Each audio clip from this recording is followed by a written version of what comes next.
కేరళలో గొప్ప సంస్కర్త, కుల మతాలకు అతీతంగా ప్రజలందరూ కూడా గౌరవించేటటువంటి మహానీయుడు నారాయణ గురు. ఈ మధ్య ఆయనకు సంబంధించిన కార్యక్రమంలో పాల్గొంటూ కేరళ ముఖ్యమంత్రి పినరాయి విజయన్, మార్క్సిస్ట్ పార్టీ నాయకుడు కూడా ఆయన ఒక మాట అన్నారు. నారాయణ గురు ఈ కుల మత భేదాలకు అతీతంగా సమాజం అంతటి అభ్యున్నతి కోసం, కింది బలహీన వర్గాల కోసం కృషి చేశారు. మతాతీతమైనటువంటి వ్యక్తి ఆయన.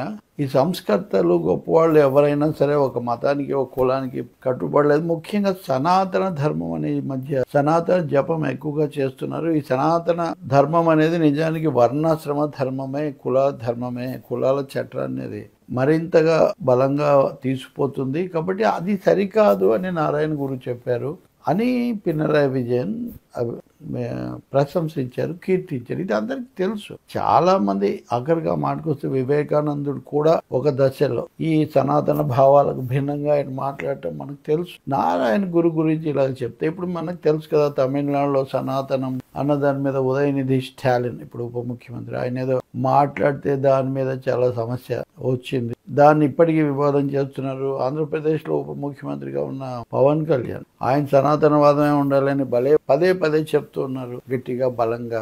కారణం మరి ఆయన ఎన్డీఏలో ఉన్నారు కాబట్టి అలా చెప్తున్నారా అన్నది ఒకటి ఉన్న. సనాతనవాదం అన్నది ముఖ్యంగా దక్షిణ భారతదేశంలో ముందు నుంచి కందుకూరు వీరేశలింగమ్మ, లేకపోతే ఇంకొక పెరియార్ రామస్వామి నాయకర, ఇంకో చోట ఇంకొకర బసవన్న కూడా మాటకొస్తారు. వీళ్ళందరూ కూడా కొంచెం కుల మతాలకు అతీతంగా, రామానుజుడు కూడా అందుకనే సమతా క్షేత్రం ఇక్కడ కట్టించింది విగ్రహం. చిన్నజీయర్ స్వామి కూడా దాన్ని చెప్పారు, రామానుజుడు ఇలా చేసి. ఇలాంటప్పుడు నారాయణ గురు ఆయన 1928లో చనిపోయాడు. 1850 ఆ ప్రాంతాల్లో పుట్టి ఆయన జీవితం అంతా కూడా విద్య, సేవ, మానవ సేవ, మాధవ సేవ అన్నట్టు దానికోసం కృషి చేశారు. ఆయన ఆలయాలు కట్టిస్తే కూడా ఆలయాల్లో ఎలాంటి ఆచారాలు, నియమాలు, నిషేధాలు, అస్పృశ్యతలు వీటిని పాటించలేదు. ఇంకా సంచలనం అంటే శివాలయం కట్టించారు కానీ కొన్ని ఆలయాల్లో అయితే కనుక అసలు విగ్రహమే లేదు, అద్దం పెట్టాడు అక్కడ.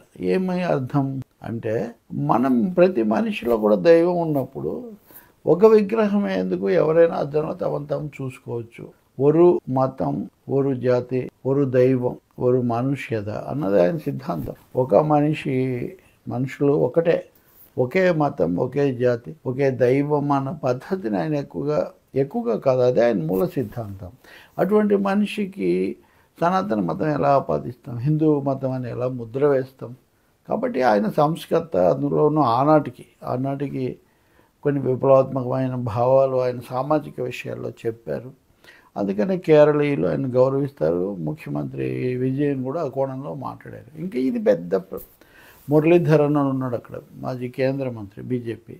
వెంటనే ఈయన చాలా అన్యాయం, ఇది హిందూ మతమే దాడి, నారాయణ గురు మతం లేదని చెప్పడం ఏంటి అంటే ఆయన హిందూ మతం వాడు అని చెప్పాలన్నది మురళీధర్ తాపత్రయం.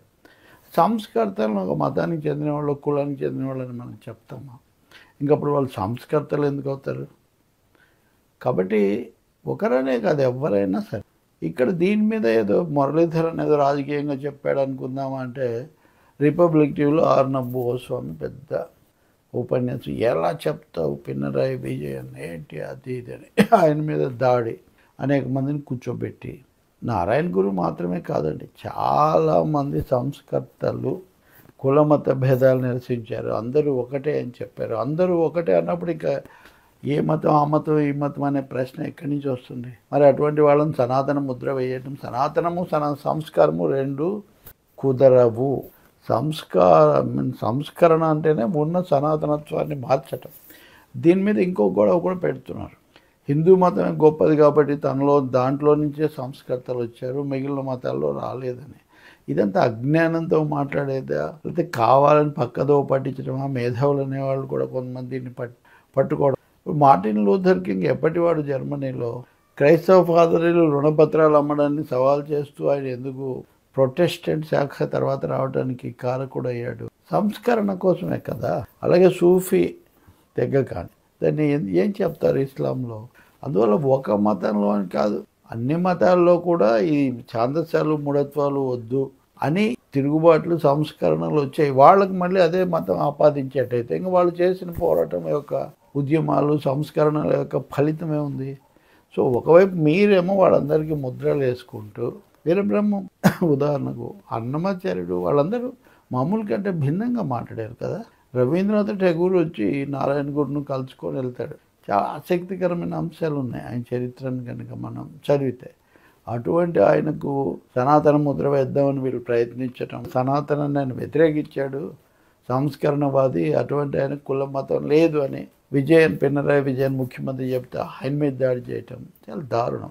ఈ విధంగా ఉదయనిధి, పినరాయి అందరూ దక్షిణ భారతదేశం అంతా పాడైపోతుందని వీళ్ళు గగ్గోలు పెడితే రేపొద్దున వీళ్ళు ఇంకా ఏమేం చేస్తారో నాకు తెలియదు. కానీ ఈ ధోరణిని మటుకు ఏమాత్రం ఆమోదించడానికి లేదు. సంస్కర్తలు నిజంగానే కుల మత భేదాలకు అతీతంగా వాళ్ళు పనిచేశారు. అందుకే వాళ్ళు గౌరవనీయులు, ఆరాధనీయులు అయ్యారు.